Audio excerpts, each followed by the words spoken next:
Shalom Bapak Ibu Saudara terkasih dimanapun Bapak Ibu berada. Salam sehat, salam sejahtera dari Tuhan Yesus Kristus. Bertemu lagi dalam ayat renungan harian. Sebelum kita memulai aktivitas kegiatan kita sepanjang satu hari ini, karena itu kita beribadah bersekutu bersama Tuhan. Mari Bapak Ibu kita berdoa. Terima kasih Tuhan buat anugerah-Mu yang begitu besar dalam hidup kami. Engkau jagai lindungi kami dalam istirahat kami di malam hari. Tuhan pulihkan kekuatan kami, boleh kami hari ini akan melakukan banyak kegiatan aktivitas kami. Mari Tuhan yang memberi kami kekuatan yang sempurna daripada Engkau. Lewat firman-Mu yang boleh berkata-kata di hati dan pikiran kami, menyinari hati dan pikiran kami. Berfirmanlah Tuhan, kami siap mendengarkan. Amin. Bapak Ibu Saudaraku, ayat firman Tuhan yang menyapa kita hari ini tertulis dalam buku Roma atau surat Paulus kepada jemaat di Roma pasal 6 ayat 8. Demikian firman Tuhan. Jadi jika kita telah mati dengan Kristus, kita percaya bahwa kita akan hidup juga dengan Dia. Jadi jika kita telah mati dengan Kristus, kita percaya bahwa kita akan hidup juga dengan Dia. Shalom. Bapak Ibu Saudara, menurut Bapak Ibu Saudaraku, manakah yang lebih baik atau yang lebih enak? Hidup atau mati?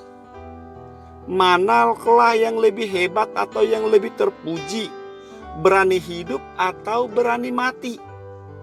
Saya menduga sebagian besar kita akan menjawab lebih baik dan lebih enak hidup. Makanya kita selalu berusaha untuk mempertahankan hidup. Kita berobat ketika kita sakit, kita merawat kesehatan supaya kita hidup lebih lama lagi.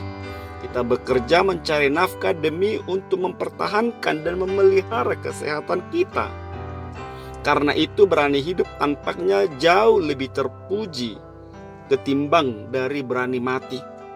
Lalu kalau ada orang yang memilih untuk mati atau berpendapat lebih baik mati daripada hidup, atau berani mati ketika menghadapi situasi tertentu, apakah kita harus berkata bahwa mereka ini kurang waras atau kurang normal? Tentu bukan di sana persoalannya. Saya mau melihat perikop ini, atau Paulus juga melihat perikop ini. Kalau kita hidup untuk apa? Kalaupun kita mati untuk apa? Kalau hanya hidup asal hidup saja tanpa tujuan yang jelas, apakah itu lebih berharga daripada mati dengan tujuan yang jelas? Hal inilah yang disoroti Paulus dalam kehidupan umat Kristen pada waktu itu.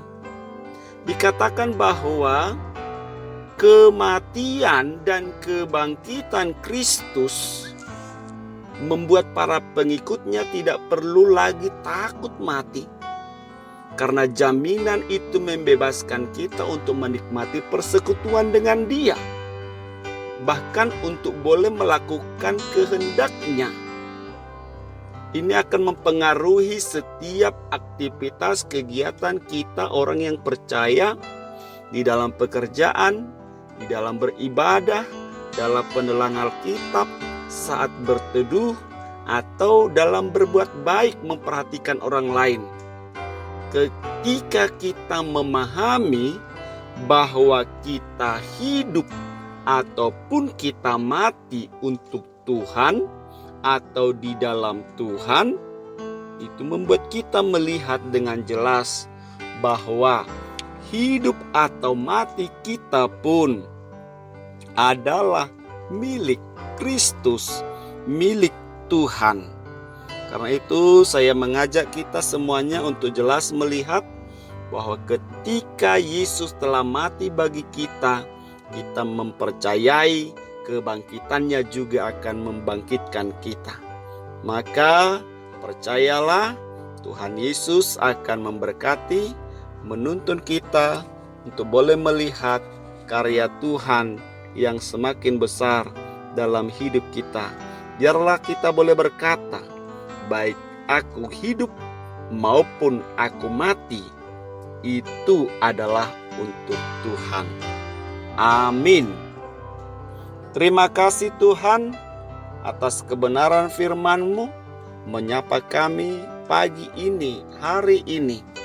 Biarlah Engkau Tuhan dalam Yesus Kristus menguatkan iman percaya kami. Dalam situasi kondisi apapun, kami terus bersandar mengandalkan Tuhan. Pegang tangan kami, tuntun kami Tuhan dalam setiap langkah hidup kami. Terpujilah nama Tuhan. Dalam Yesus Kristus kami berdoa. Amin. Shalom Bapak Ibu, selamat pagi. Tuhan Yesus memberkati.